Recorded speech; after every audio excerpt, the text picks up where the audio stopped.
Indian premier ലീഗിലെ 62ാം മത്സരം Chennai super കിങ്സും Rajasthan റോയൽസും തമ്മിലുള്ളതായിരുന്നു. ഈ മത്സരത്തിൽ രാജസ്ഥാൻ 6 വിക്കറ്റിന് വിജയിക്കുകയായിരുന്നു.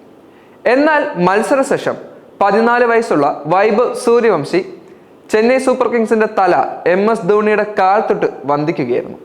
ഇതിന്റെ ചിത്രം ഇപ്പോൾ സോഷ്യൽ മീഡിയയിൽ വൈറലാവുകയും ചെയ്യുന്നു. വാസ്തവത്തിൽ ഇത് രാജസ്ഥാന്റെ ഈ സീസണിലെ അവസാന മത്സരമായിരുന്നു. ആദ്യം ബാറ്റ് ചെയ്ത ചെന്നൈ രാജസ്ഥാന് 188 റൺസ് വിജയലക്ഷ്യം വെച്ചു.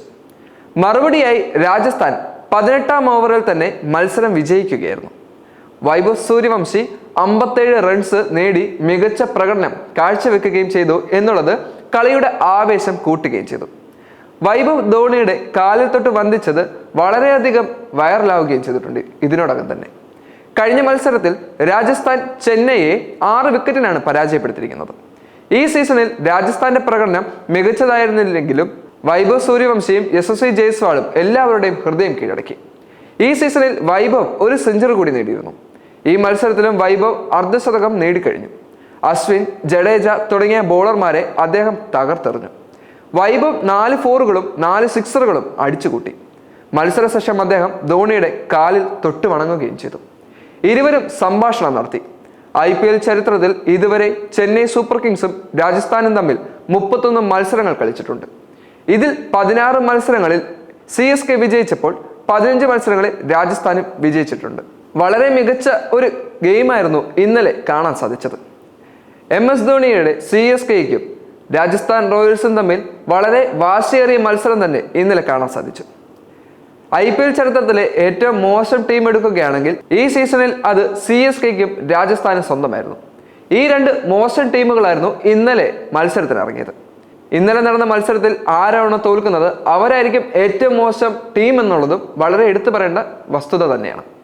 നിർഭാഗ്യവശാൽ അത് CSK ആയി മാറി.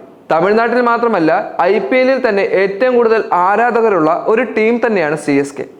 പക്ഷേ ഈ സീസണിൽ ഏറ്റവും മോശം പ്രകടനം കാഴ്ചവെച്ച ഒരു ടീമും CSK ആണെന്ന് എടുത്തു പറയേണ്ട ഒരു വസ്തുത തന്നെയാണ്. അതിൽ തല ധോണിയുടെ കാര്യവും എടുത്തു പറയണം. ജഡേജയും അതുപോലെ തന്നെ മഹേന്ദ്ര സിംഗ് ധോണിയും ഒരുമിച്ച് കാഴ്ചവെച്ചിട്ടുള്ള പല മത്സരങ്ങളും നമ്മളെ ആവേശം കൊള്ളിപ്പിച്ചിട്ടുണ്ട്. എന്നാൽ ഈ സീസണിൽ എന്ത് പറ്റി എന്നുള്ളത് ആർക്കും പ്രവചിക്കാൻ പോലും സാധിക്കുന്നില്ല. നിർഭാഗ്യവശാൽ ഇപ്പോൾ ഏറ്റവും മോശം സ്ഥാനത്തേക്കാണ് CSK എത്തിയിട്ടുള്ളത്.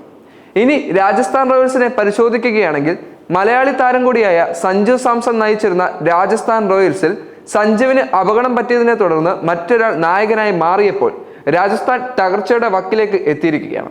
പ്ലേ ഓഫ് പോലും കാണാതെ മടങ്ങിപ്പോകേണ്ട അവസ്ഥയാണ് രാജസ്ഥാൻ റോയൽസിന് സംഭവിച്ചിരിക്കുന്നത്. വളരെ മികച്ച പ്ലേയേഴ്സ് ഉണ്ടായിട്ടും എന്തുകൊണ്ട് ഇപ്രാവശ്യം രാജസ്ഥാൻ റോയൽസിന് നല്ലൊരു മത്സരം കാഴ്ചവെക്കാൻ സാധിച്ചില്ല? സഞ്ജു ഇല്ലാത്തത് കൊണ്ടാണോ? വെറും 7 മത്സരങ്ങളിൽ മാത്രമാണ് സഞ്ജുവിന് കളിക്കാൻ സാധിച്ചത്. അതിൽ പോലും മിന്നുന്ന പ്രകടനം കാഴ്ചവെക്കാനും സഞ്ജുവിന് സാധിച്ചില്ല എന്നുള്ളതും എടുത്തു പറയേണ്ടതാണ്. പകരക്കാരനായി എത്തിയ വൈഭവ് സൂര്യവംശി തന്റെ കരിയറിലെ തന്നെ ഏറ്റവും വലിയ റെക്കോർഡുകൾ സൃഷ്ടിച്ചു എന്നുള്ളതും എടുത്തു പറയേണ്ട കാര്യമാണ്. നിരവധി ആരാധകരെയാണ് വൈഭവ് സൂര്യവംശി ഒറ്റ കളി കൊണ്ട് നേടിയെടുത്തത്. എന്നാൽ സഞ്ജു സാംസണ് എതിരെയുള്ള വലിയ വിമർശനങ്ങളും RRൽ തന്നെ ഇപ്പോൾ മുഴങ്ങിക്കേക്കാം. എന്തായാലും മത്സരം അവസാനിച്ചപ്പോൾ എല്ലാവരെയും സന്തോഷിപ്പിച്ച ഒരു കാഴ്ചയായിരുന്നു വൈഭവ് സൂര്യവംശി മഹേന്ദ്ര സിംഗ് ധോണിയുടെ കാലിൽ തൊട്ട് വണങ്ങിയത്. എന്തായാലും ആദരവും അതുപോലെ തന്നെ ബഹുമാനവും മത്സരങ്ങളിലും അതുപോലെ തന്നെ കളിക്കാരുടെ ഇടയിലും ഉണ്ടെന്നുള്ളത് ഇതിലൂടെ വ്യക്തമാവുകയാണ്.